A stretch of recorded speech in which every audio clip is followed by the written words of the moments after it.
So our agenda today includes an array of topics and speakers, all focused on how to adopt sustainable practices in municipalities and communities. Expanding the understanding of green purchasing and sustainable procurement systems is another important element. The first section of this presentation will briefly cover key ideas discussed at the Clean Communities meeting that was held on October 6th, just a couple weeks ago. We'll include some of the potential benefits associated with adopting sustainable procurement systems and how eco-labeling programs can help support the process for identifying greener chemical products.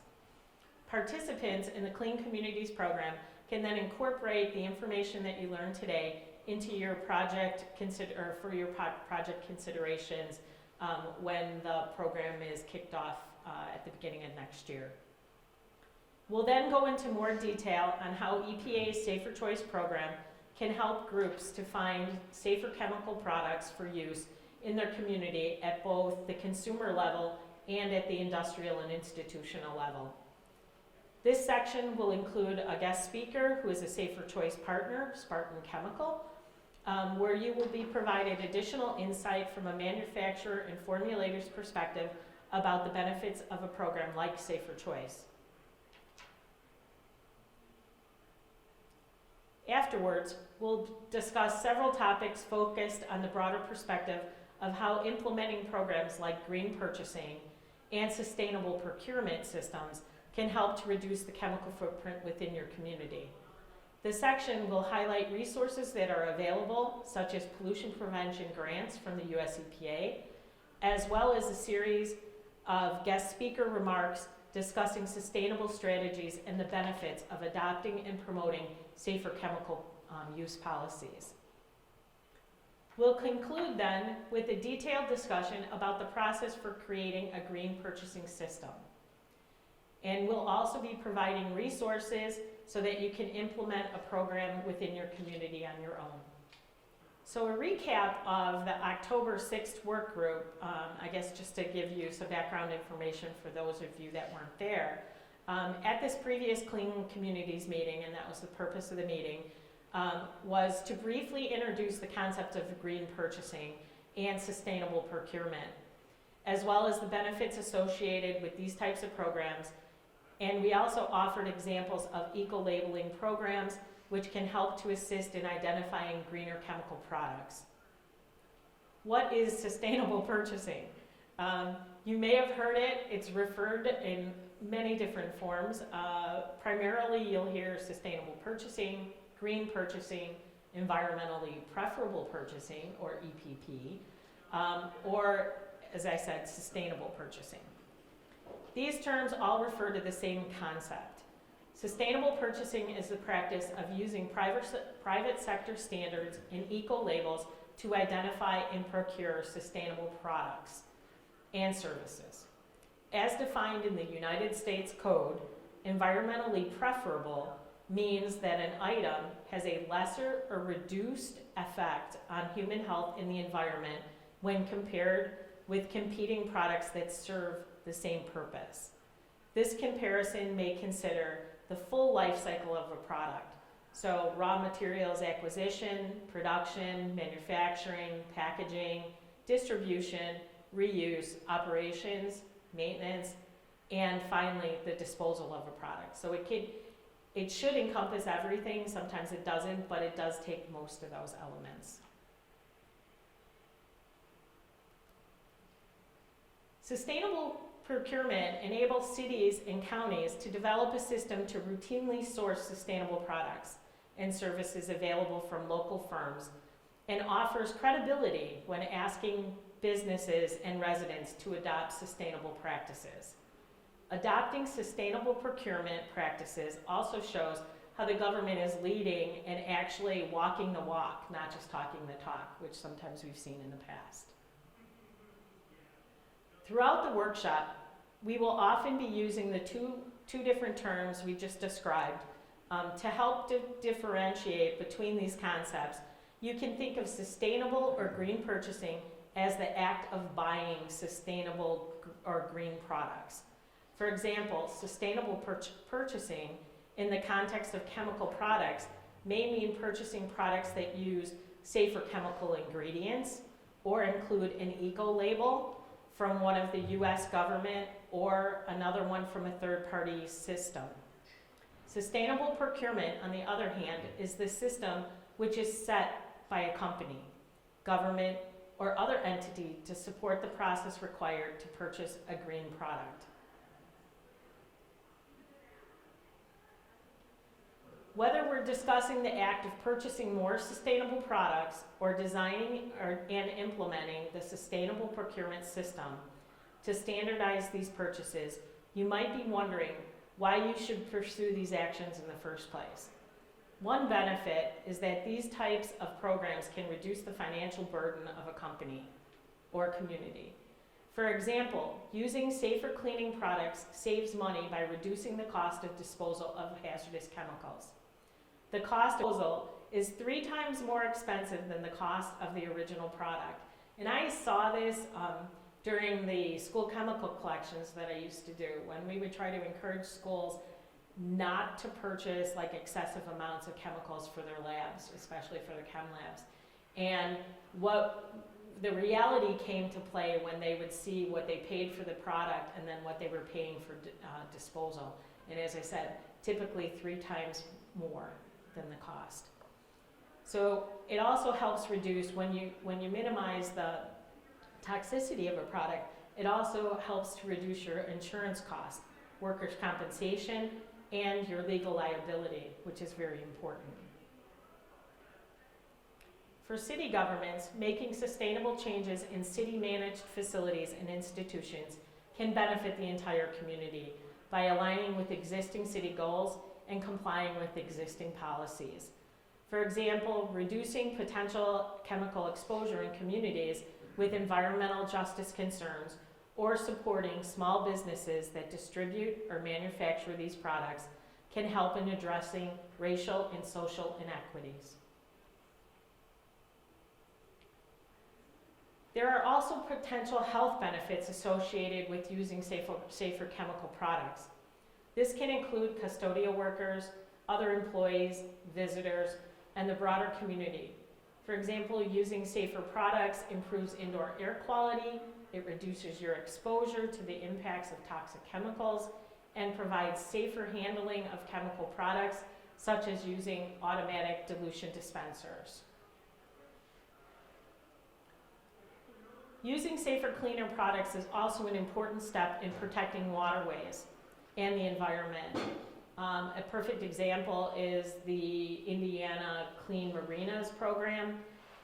That's a great example. There is a Safer Choice website a Safer Choice informational brochure that you can look at that talks about releases into the waterway. In order for using safer products, it obviously reduces the impacts of products that are directly released into the water and the environment, such as outdoor surface cleaners, as well as products that go down the drain. Choosing safer cleaning products helps protect both the health of fish, plants, and other members of our ecosystem. Finally, implementing clean practices can help to improve cleaning efficiencies. Introducing safer, cleaner products improves training on cleaner procedures, improves cleaning processes and systems, and promotes increased productivity. As mentioned previously, one of the tools that can help you in identifying safer chemical products that can be purchased through a sustainable procurement system are eco-label programs. These are voluntary methods for identifying and labeling products that meet certain environmental criteria, which vary depending on the organization managing the use of the label. One example is EPA's Safer Choice program, which we'll discuss in more detail today. Other program examples include EPA's Design for the Environment, Green Seal, UL Eco Logo, and Cradle to Cradle. Now I'd like to introduce TJ Pepping, an EPA contractor with App and Associates. So my name is TJ Pepping. I'm here as an EPA contractor with Apt Associates. I've provided support to various EPA programs in the Office of Chemical Safety and Pollution Prevention for the past 7 years, including the Safer Choice program. So we'll start with a deeper dive into that program. It's a voluntary labeling program run through EPA's Office of Pollution Prevention and Toxics. The Safer Choice program achieves 3 goals. 1, it helps consumers, industry, and institutions identify products that are safer for human and environmental health. 2, products and packaging are reviewed by EPA scientists based on performance and standards such as volatile organic compound restrictions. And 3, the EPA offers a product database with the ability to search for products that meet the Safer Choice standard, with options for searching for specific product types, as well as products relevant to businesses and home use. There are currently over 2,200 products that are qualified to carry the Safer Choice label. By looking for products that meet the Safer Choice standard, a consumer or institution can confidently identify a product that meets EPA's Safer Choice standard and is safer for both human and environmental health.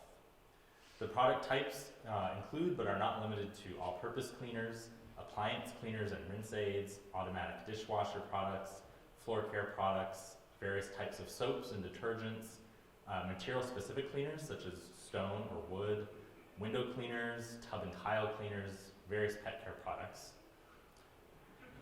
So how does a product become Safer Choice certified? When a manufacturer submits a product to the program for certification, EPA scientists will review the chemicals used in it as well as the packaging. Every ingredient must meet EPA's safety criteria for not only environmental health, but also human health. These criteria include carcinogenicity, reproductive and developmental toxicity, toxicity to aquatic life, and persistence in the environment. EPA scientists will also test the product for performance if it meets EPA's pH standards and ensure that it complies with EPA's volatile organic compound restrictions before it's approved. The Safer Choice standard includes a list of standardized product performance test methods, including acceptable performance levels. So in other words, products that have the Safer Choice label are effective. So when you see a Safer Choice label on a product, you can be sure it meets these criteria. 1, every chemical ingredient in the product has been reviewed for human health and environmental safety. 2, the product meets requirements for performance, packaging, ingredient disclosure, and more. And 3, for a subset of products that have the fragrance-free label, the product does not contain any fragrance materials and may be beneficial to sensitive population groups. After a product meets these standards and is approved, manufacturers can then add the Safer Choice label on the product, as well as any branding or marketing materials that can help to visually guide consumers when purchasing it. This could be a consumer who is in the detergent aisle at their local supermarket, or a government employee searching through a procurement system database for hand soaps to use in their facilities. The product is also added to a Safer Choice database, as shown here. On this webpage, users can search for different types of products based on their intended use in either home or business settings or both, as well as the type of product. You can also search for a particular product or company name, and this list is updated on a bi-weekly basis, so it's always up to date. I'll now turn it over to our first guest speaker, Rebecca Kaufold from Spartan Chemical Company. In her role as Manager of Government Affairs and Sustainability, Rebecca will provide insights about Spartan's role as a manufacturer and formulator and why they pursue a partnership with the Safer Choice program. It's been a long time since I've done a presentation, especially to people. I work in regulatory and nobody ever wants to talk to me. So I'm delighted to be here. I met Janet a few years ago. I was on the advisory board of the University of Toledo Green Engineering and Chemistry School, and we did a presentation together back then. I was a formulator at Spartan for the first 18 years of my career, and then I moved into regulatory in 2019. So now I do all kinds of things that are not formulation, so I'm here to talk to you about formulation based on what I used to do. So I talked to Janet about what she wanted this presentation to look like. So this is kind of what I came up with, that green chemistry is an expected standard. My role as a formulator before I left that position was there were certain things that people just expected to be in a product, whether it carried a green certification or not. And I can appreciate that as a person who is also a consumer, that there are certain things that I assume are no longer being formulated with and are being avoided. So I kind of view green chemistry as this expectation that is going to exist from now on. Okay, so I'm going to go through how we know what we know about chemistry in general. That is a very complicated thing I have learned since I moved into regulatory. What it means to formulate green, and I have that in quotes for a reason, and how we do formulating for safer choice. Okay, so how do we know what we know? When I first moved into regulatory, my very first project was negotiating with the state of California on their SB 258, which is otherwise known as the 2017 Cleaning Products Right to Know Act. This is a ingredient disclosure law. I prefer to call it ingredient communication because we want to communicate to our end users the intentionally added ingredients in our product, as well as certain disclosures on fragrances and colorants, which are not required by an OSHA hazard standard to be reported. I was a part of the negotiating committee with Senator Lara's staff and NGOs when we drafted this legislation, and a lot of the disclosure agreements that industry came with were all based on safer choice. Fragrance allergen disclosures, ingredient disclosures in fragrances at certain ppms. All of these things had been kind of well established, and our participation in safer choice really kind of came through in that. Now at the same time we were negotiating that law, there's a 1976 law in the state of New York that regulates phosphorus in dishwashing detergents, but also has some extremely broad language in it that the Department of Environmental Conservation, New York DEC, can make regulations on anything that they feel is necessary up to, quote, trace quantities, which is an interesting concept to define. So we started defining trace quantities with the state of New York and started getting in parts per trillion and analytical methods that are typically used on drinking water but are very hard to use on complex matrices like a cleaner or a floor finish. It's super hard to find things that you can find in a drinking water standard. So New York DEC kept coming back to this concept, well, if you know it's in there, you need to report it. You don't have to test for it, but if you know it's in there, you need to report it, which led to the question of how do I know it's in there? How do I know what I know? What is the standard that I'm held to? And it's a very tricky standard because, again, there's OSHA requirements of what we know about our raw materials, but there's more we should know about our products, and we take that pretty seriously, or I take that seriously and I'm in charge. So I investigate that very seriously. So what we did, since there was no statutory definition of defining how we know what we know, I started to define as assurance it contains none. We must have a statement that tells us it contains none, or it contains this, and it contains this percentage of that. So we have extra requirements that we put on our suppliers, and if they cannot comply with that, now we have a structure to negate them as a vendor.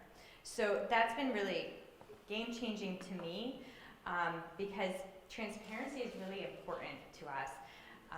I have 2 kids who are 16, and they're gonna, God willing, live in this world longer than me if we both make it out of this teenageriness. And I need that, I have a responsibility to them to make sure their world that they're living in longer than me is better for them. So I take the idea of transparency is not just for the general consumer. Our consumer is the I&I market, but I'm concerned about the janitorial staff that's using my cleaner on a daily basis over and over again. And I feel it's our responsibility to tell them what we know. So as an example, the California requirement is that you have an online ingredient statement and an on-pack disclosure.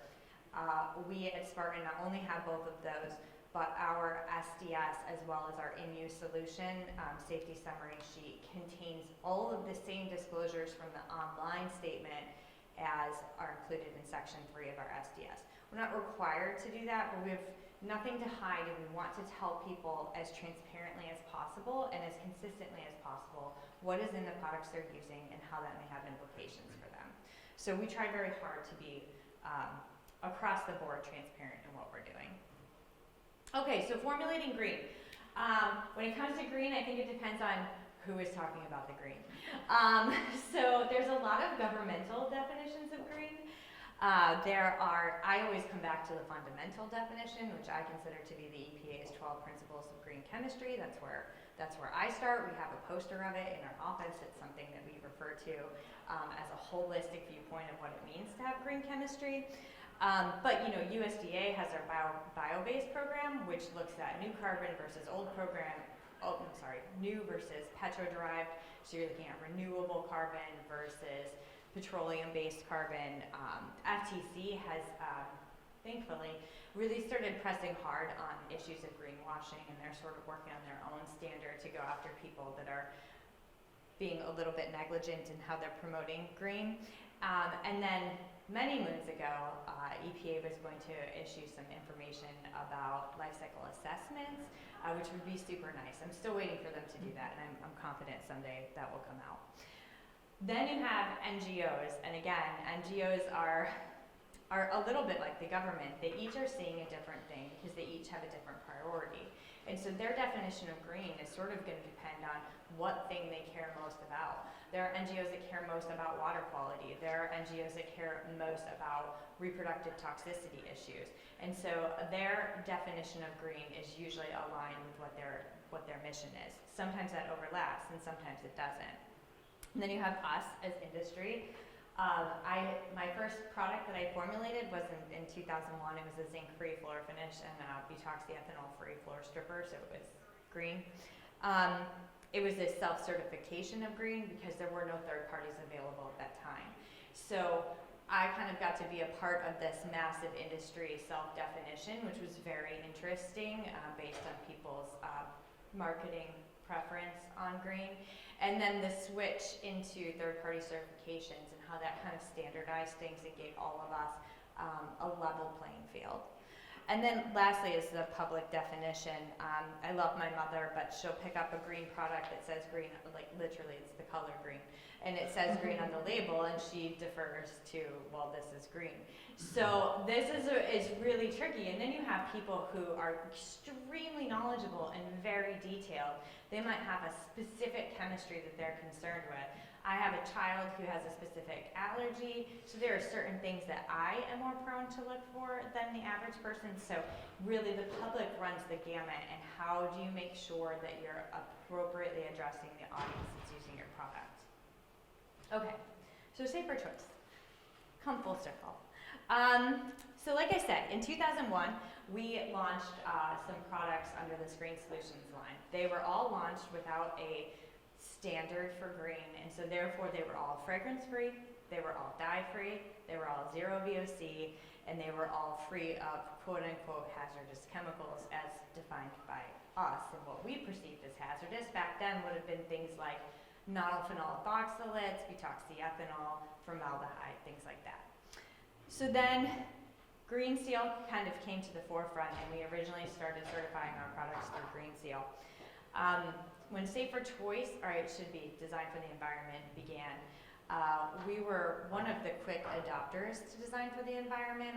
We liked their program because they ran sort of an individual assessment of your chemistry, and they didn't have a rigid standard they were holding you to, but they had individual assessors who would review what was in your product, ask for more information, and approve you or not.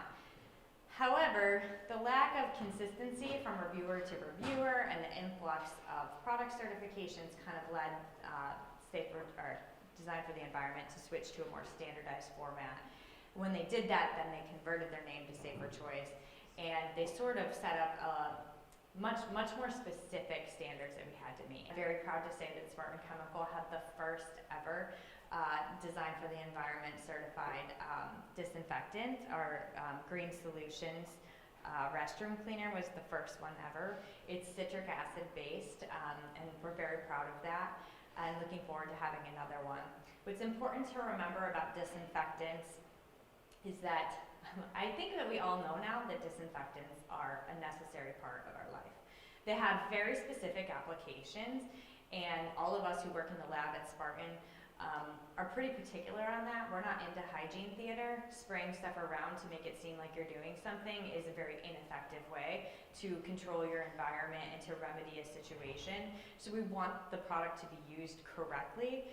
But also excited about the new logo to be rolling out because we really think it'll help, especially in the retail market, with brand identity and understanding. But this program from EPA to have a green logo on a disinfectant has really been helpful to us as industry, and we think to our consumers as well. So Spartan currently has, I counted the other day, we have 17 Safer Choice certified products, and like I said, we're looking for the 18th one to come soon. Great. Well, thank you. That was a very enlightening conversation, and great to hear from a formulator's perspective. So I'll talk now just kind of more broadly about reducing communities' chemical footprints. So we were just discussing the Safer Choice program and other eco-labeling programs, and how they can provide one tool that can help to identify safer chemical products to use in your community. So one of the most direct benefits of using those types of products is the reduced use of chemicals or less safe chemicals in your community, which can then indirectly or directly benefit the health and well-being of people and the environment. However, this is often just one component if you're thinking about the entire chemical footprint in your community. Potential sources of chemical exposure are going to be variable and dependent on local circumstances in your community. So for example, if you're in an area that has older housing stock, you might be more concerned about exposure to lead pipes and lead paint, whereas other communities where there might be a legacy of pollution might be more concerned about the impact of things like Superfund sites.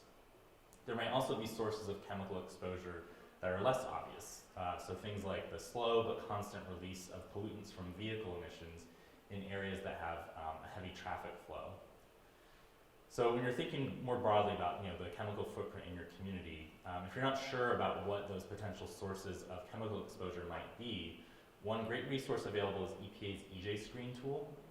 This is a nationwide map-based tool available online, which can help you to identify potential sources of pollution and also who is potentially impacted in your community. After using tools like EJ Screen to better understand the chemical footprint in your community, you can then take steps to identify opportunities to reduce chemical exposure. As one example of how a tool like EJ Screen can help you to better understand the chemical footprint in your area, we can look at this screenshot from EJ Screen that's focused on Indianapolis. So in this case, we've included the lead paint layer from the pollution and sources section of EJ Screen. So this layer includes data about the extent of potential lead paint exposure across the entire country at the census block group level. Each census block group is around roughly 2,000 people, so it provides a really detailed neighborhood level view of the distribution of potential lead paint exposure in communities. The legend here highlights block groups with high levels of lead paint compared to the national average. So the red block groups are in the 95th percentile, which means the lead paint estimates in those census block groups are higher than 95% of other census block groups across the country. A map like this could help to identify potential policy actions to reduce the pollutant of interest, so in this case, lead paint exposure. So this map, as an example, could then help support actions to identify targeted funding to address lead paint exposure. EJ Screen also includes demographic data, such as information about race, income, age, which can then help to further target those efforts to reduce lead paint exposure in the most vulnerable communities. Policy initiatives, funding activities, other programs, anything like that supported by the public sector are ways that municipalities and other government entities can help to reduce potential chemical exposure. But the private sector can also play a very important role in leading the way on sustainable actions that protect human health and the environment, especially in communities where they're located. So depending on local circumstances, chemical use and management in the private sector may end up being a large source of potential chemical exposure for residents in your community, or at least a large component of the total chemical footprint there. Chemical use by private sector facilities is many times just part of the normal day-to-day business operations. These facilities may use chemical products in the facility, generate chemical products as part of their manufacturing processes, or release chemicals as a result of just day-to-day operations. If you're interested in working with a private facility or company that is in your community to try and identify opportunities to reduce releases of chemicals from there, possible strategies will depend on the types of chemical uses taking place at that facility. So as one example, encouraging a facility to adopt sustainable procurement practices could build off of similar procurement practices adopted by city governments that can then help share resources and strategies for purchasing safer chemical products. It's important at the community and municipal level to reach out to your corporate neighbors. They may be unsure to start sometimes, but they often have the desire to be a good neighbor and build strong partnerships within the community. For facilities with chemical releases or other types of chemical waste management, there are many tools and resources available which can help to support you in identifying opportunities for reducing these potential chemical exposures. Some examples we'll go over today are the Toxics Release Inventory and Pollution Prevention Grants. So the Toxics Release Inventory, or TRI, is an EPA program which collects annual reporting data from about 21,000 facilities across the U.S. Each facility is required to report toxic chemicals manufactured, processed, or otherwise used in their day-to-day operations, which includes the annual quantities released or managed and how those chemicals are released or managed. So a facility might report 1,000 pounds of benzene that they release into the air, or they might recycle 1 million pounds of N-hexane on site. Facilities are also required to report to TRI pollution prevention, or P2 activities, which are newly implemented each year, as well as any barriers they may have encountered when they're trying to enact P2 activities and reduce pollution at the facility. TRI offers many different tools and resources which can help to identify facilities in your community that have large chemical footprints and can help better understand what types of chemical releases are taking place. So based on this information, as well as the P2 data reported, you may be able to then identify opportunities where a particular facility in your community could reduce the use and release of chemicals and therefore reduce the chemical footprint in that community. One of the tools offered by the TRI program is TRI Toxics Tracker, which is available directly on the TRI homepage at epa.gov/TRI. This resource includes summary data for different locations such as specific states, cities, zip codes, and provides an easy way to view trends in chemical releases, information about waste management by chemical, and reported P2 activities. So the screenshot shown here highlights all of the TRI facilities that are located in Indiana, which reported in the year 2020. The larger, darker dots are those facilities that reported greater release quantities. So it's an easy way to quickly hone in on where there's larger chemical releases. And this tool was just updated yesterday with 2021 data, which is the most recent data available. So as one example of how this tool could be used to inform opportunities for reducing chemical use in your community, we can look at the information reported about barriers to P2. This chart here highlights chemicals that have many barriers reported in the state of Indiana, as well as the type of barrier reported to TRI. One of the categories that gets reported is cost. So using that example, for facilities that indicate cost as a barrier to pollution prevention, it's possible that they might benefit from grants or other funding sources that could help implement a P2 activity, which otherwise is not currently possible.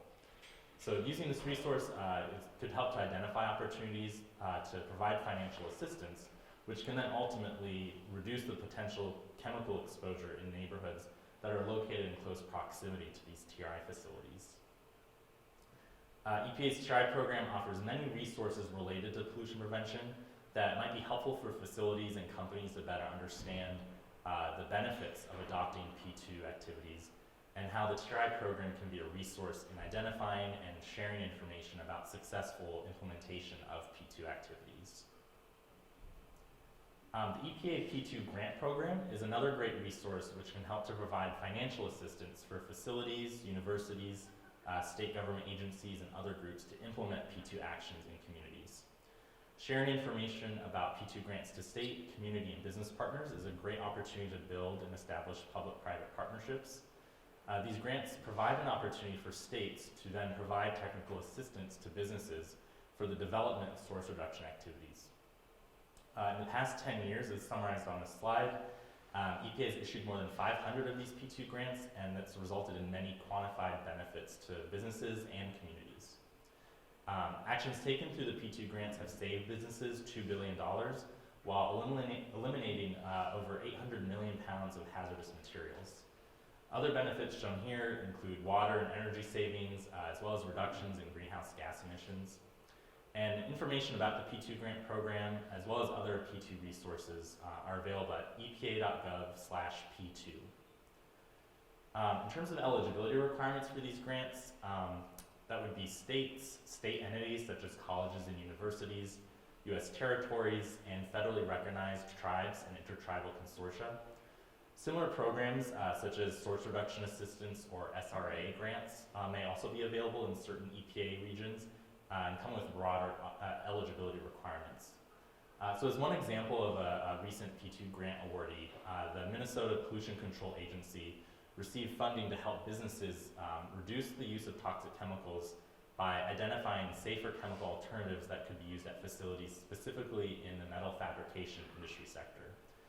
This funding also included support for developing outreach and educational materials. So even if you're not directly eligible to apply for a P2 grant yourself, there may be state agencies or academic partners that are eligible and who you can work with to apply for funding to target and support particular P2 opportunities in your community. This section will provide a summary of key messages from the video. Sustainable purchasing is the act of buying green products, while sustainable procurement is the system supporting the purchase of green products. Green procurement is another term for sustainable procurement.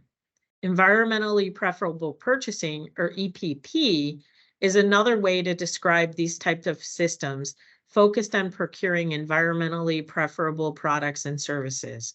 These terms may be used interchangeably throughout these videos depending on the context. For example, EPP is used by some federal government organizations such as the Environmental Protection Agency. Sustainable procurement enables cities and counties to develop a system to routinely source sustainable products and services available from local firms. Sustainable procurement has financial, legal, policy, health, and environmental benefits for communities, municipalities, employers, and employees. Sustainable procurement also increases cleaning efficiencies by improving training, cleaning processes, and promoting productivity. Eco-labels, which are the focus of many sustainable procurement systems, are voluntary labels for products that meet certain environmental criteria. The EPA Safer Choice Program is an example of an eco-label. It is a voluntary program supported by the U.S. government that helps consumers identify products safer for human and environmental health. Safer Choice certified products meet the Safer Choice standard and criteria, which include human and environmental health, as well as performance requirements. The Safer Choice program maintains a product database with many product types that are relevant for business as well as home use. Since the term green can have many different meanings, using eco-labels is one way to help you better identify products relevant to your sustainable purchasing and procurement goals and policies. When considering your community's chemical footprint, sources of chemical exposure will be specific to your community.